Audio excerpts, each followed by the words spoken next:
You are staring at the glowing screen of your phone. Two microscopic words tear your peace of mind to shreds. Read, and no reply. Your chest instantly tightens. A cold, heavy stone drops directly into your stomach. You violently swipe through their social media, searching for any sign of life, any clue as to why they suddenly, inexplicably pulled away. You analyze every single word of your last conversation, convinced that you made a fatal, unforgivable mistake. For hours, you are paralyzed in a state of agonizing waiting.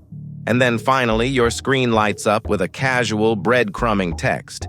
Instantly, a massive, intoxicating rush of relief floods your veins. The heavy stone disappears. You feel alive again. You call this intense, violent roller coaster of emotion passion. You believe this absolute desperation is a sign of true love. But society has sold you a profound, destructive lie. This is not romance. This is biological panic. To dismantle this illusion, we must look past the romantic poetry and dive into the cold, hard architecture of your nervous system. What you are experiencing is the most common, yet most deeply misunderstood psychological dynamic in modern relationships: the anxious-avoidant trap. You do not chase this person because they are your soulmate. You chase them because your brain has become fundamentally addicted to the chaos of inconsistency. We have to rewind the tape. Your understanding of love was not created in your adult life. It was programmed into your nervous system during your most vulnerable, formative years. According to attachment theory, the way your early caregivers responded to your emotional needs laid down the permanent, physical wiring for how you connect with others. If you grew up in an environment where love and attention were inconsistent, sometimes you were deeply loved, and other times you were ignored, heavily criticized, or emotionally abandoned, your developing brain learned a terrifying lesson. It learned that connection is fragile. It learned that if you do not fight, scream, or desperately cling to the source of love, it will vanish into the dark void. This deeply ingrained fear created the anxious attachment style. Your nervous system became a highly sensitive, hypervigilant radar, constantly scanning your environment for the slightest, microscopic sign of rejection. For you, emotional distance is not just an inconvenience. It feels like a literal, physical death threat to your biology. Now, let us look at the person you are chasing. The avoidant. They also grew up in a flawed emotional ecosystem, but their brilliant surviving brain deployed a completely different emergency protocol. Perhaps their caregivers were suffocating, overly controlling, or completely emotionally unavailable. To survive this constant friction, the avoidant child learned to shut down. They learned that relying on others only brings pain and disappointment. So, they built an invisible, impenetrable fortress around their core. For them, independence equals survival. When someone gets too close to the wall, their nervous system detects a massive threat. Intimacy feels like suffocation. When these two psychological profiles meet, it creates a perfectly engineered, highly toxic collision. It is a lock and a key, forged in childhood trauma.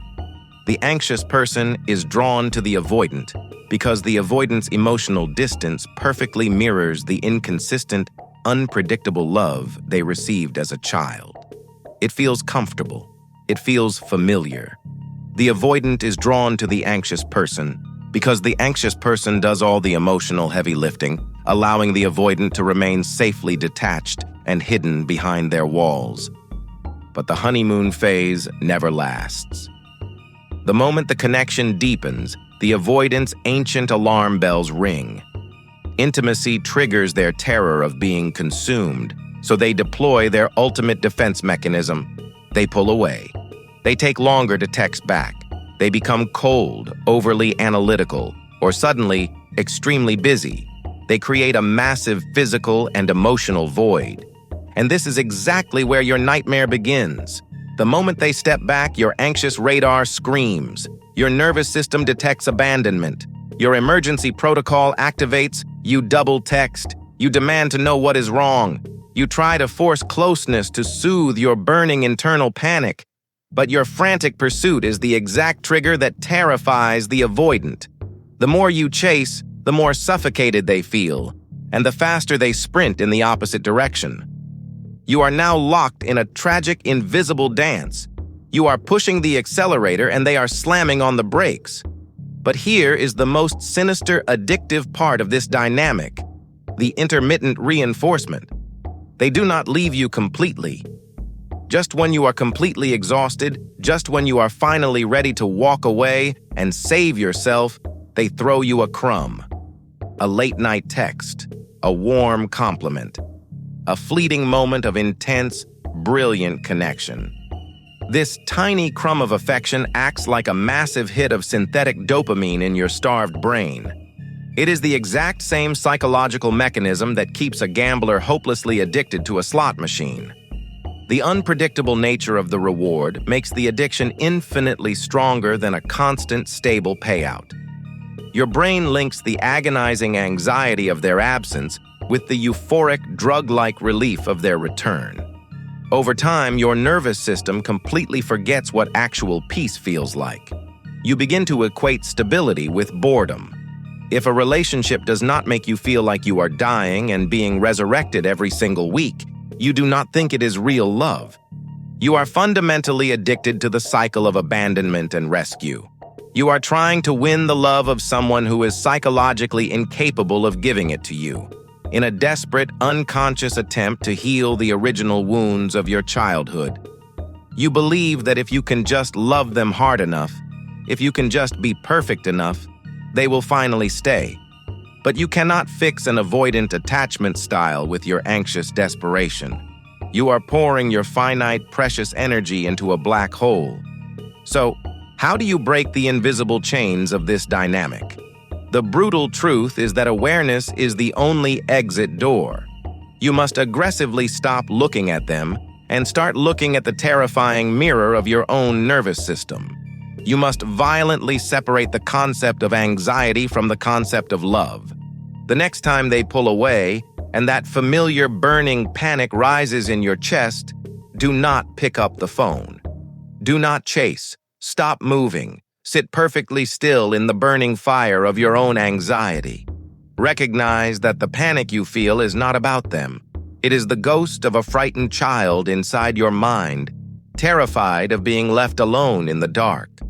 You must radically accept that their distance is not a reflection of your worth. It is a reflection of their limitation. You cannot control their retreat, but you have absolute control over your pursuit. Drop the heavy rope. Let them walk away.